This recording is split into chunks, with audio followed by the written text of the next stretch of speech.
Trying to get this bed head look action going on. Hey everyone, thank you for tuning into this video.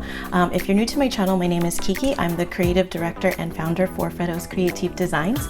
And in today's video, I'm going to teach you all how to update your kitchen without any demo. Word.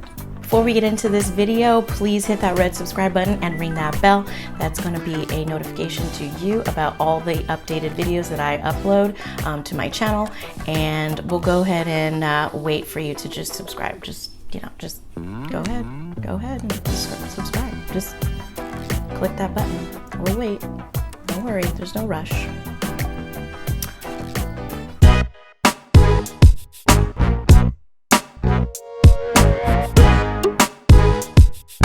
Okay, so jumping right into this video, we have tip number 1, and that's how to update your kitchen counters.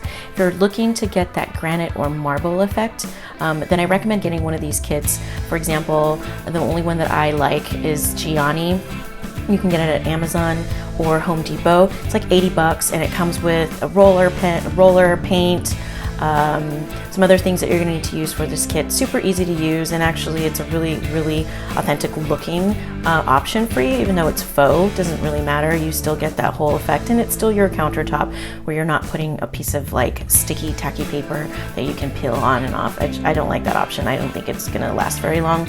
So this is actually a really cool option that you can use for updating your kitchen counters. Okay, so update number 2 is going to be your kitchen cabinets. This one is my favorite because I think that this can make or break the look of your kitchen.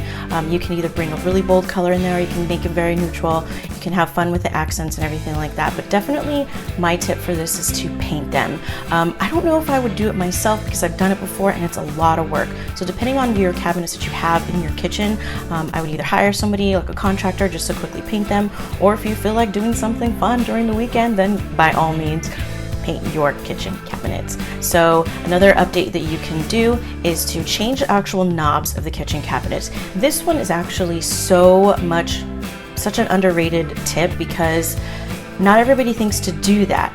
They think, oh, well, I gotta get new kitchen cabinets because that's how I change the knobs. Absolutely not. There's so many options out there now. You can create gold ones. I mean, you can do single knobs, double knobs. If you are finding a handle or a knob that you are just dying over and your cabinets have only one hole in them, well, just get a drill a hole in there, and then just follow the instructions on how to input those knobs on your cabinet doors. And then that way you have such quick, beautiful, new, almost brand new cabinets in your kitchen that you did yourself. Okay, tip number 3 for updating your kitchen is going to be your backsplash. This one, I only have one thing to say about it, and that's peel and stick tile. This is such a great option for you to do in there because it's semi-permanent and it's real tile, so it's not just some faux thing that looks like it's pretend tile. They actually have real tile peel and stick options now for you. Home Depot is a great resource to have them. I'll link some options below just so you can get an idea, but there's some really cool options now out there for peel and stick tile for your backsplash. Okay, so tip number 4 is going to be your flooring. Now this one, it's a little tricky if you're gonna try it DIY style, but I kind of recommend getting somebody to help you out, or if you're just that person that can just do it on your own, then go for it. One option is to stencil your floor. There's a lot of templates now out there. I can link some down below for you just so you can get some ideas of what you can do. Now, if your tile's in really good shape but you just want to change it up, then I think stencil is a really cool option just so you can get some neat designs, especially if your cabinets and your backsplash or your paint in your kitchen is going to be on that neutral zone. Then you can have really decorative stencils on the flooring. Nice option. Another one is peel and stick linoleum. I cannot say that word. But there's wood now, there's tile. I mean, there's just like so many options out there that you can do. But I still would recommend somebody doing it for you. You just buy the material and then have somebody install it for you because you just don't want to mess with your flooring, especially when you're in there all the time. So tip number 5, we're going to talk about lighting. Lighting in your kitchen is super crucial, and I think that's the biggest part that you should invest your money in any space is going to be your lighting, because it's going to just give that whole ambiance in your kitchen and in any space that you are in at all times. So if you have a ceiling fan in your kitchen that you're just like, this is so not appropriate for my decor, that's my house, unfortunately, but I've fixed that. Okay, I fixed it. And take it out, put a pendant light in there. If you have an existing island and the construction workers just put one little socket above it and you just have one pendant light, well, now you can get a single pendant light attachment that has like a row of lights across. So it has that effect of having, 3 or 4 multiple lights over your island. So I think that's a really nice option for you to do without having to have somebody come in, drill some holes, and do all that mess. The only thing is that turn off your electricity when you do that, because you don't want to get shocked. Well, a last tip is going to be accessories. This one is going to just tie your kitchen all together.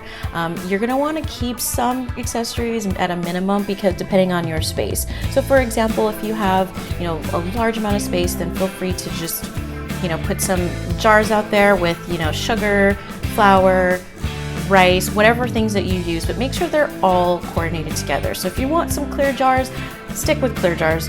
Don't do hodgepodge. If you want white jars, stick with white jars. Another thing that you could do for your islands, you can put vases on there with some succulents coming out, with fresh flowers. That really just brings in and warms up the kitchen space. Another point that I want to make is, if you don't have a lot of space in your kitchen and you need to display your small appliances, for example, a KitchenAid. That's such an awkward shape, but you know what? We have them, we love them, we use them all the time. That's cool. But if you're gonna put that on your counter, please make sure that all your appliances that are on the counter as well match that color of the mixer. Okay, don't get a mint green mixer and then you have a red blender and then a red Nespresso machine. Like, no, that just does not work. All you're gonna do is create a hodgepodge mess in your kitchen and cause chaos as far as like the way that flows. If you are a fruit person, that's great, but make sure when you're displaying your fruit on your counter, it's one type of fruit. So for example, if you put lemons all in one bowl, keep it all lemons. That way it actually looks like it's put together and you put some thought into it. My biggest pet peeve is bananas on the counters. People, that is not decor. It's not decor. And then don't go to Bed Bath & Beyond and get one of those doohickey things that just hangs on your counter for you to just put your bananas, like they hang off the tree. No, all it's gonna do is elevate your bananas to an eye level, and then it's gonna collect dust. So don't do that, all right? Do something with your bananas. It's not cute at all. It's oddly shaped. The minute I walk into a kitchen and I see a banana, that's all I look at. I don't look at your pretty cabinets. I don't look at your backsplash. I don't look at your flooring. I look right at your bananas. And then I judge you based on how many brown spots the banana has. You'd be like, oh, don't judge anybody. Well, guess what? I don't. But when I walk into your kitchen and I see a banana that has the color of my roots, I'm judging. I can't be the only one that judges people off of that. Like, that just knows you don't eat your bananas. All right. So I know people are like, oh, well, what am I supposed to do with my bananas? Well, this channel is for interior design. It's not what should I do with my bananas. Sorry, folks. But I will be nice and I will help you out with this one, okay? This is what I do with my bananas. I buy them for my protein shakes. I do not eat them other than in my protein shake. So I chop them up and I put them in a Ziploc bag and I throw them in the freezer, because when I need them, I can grab them and they stay ripe. There you go. There's your tip for your bananas. So guess what? No bananas, please, on your counter. Do something with them. Cut them up, put them in the freezer, get rid of them. You know who jumped on this bandwagon too? Whole Foods. You want to know why?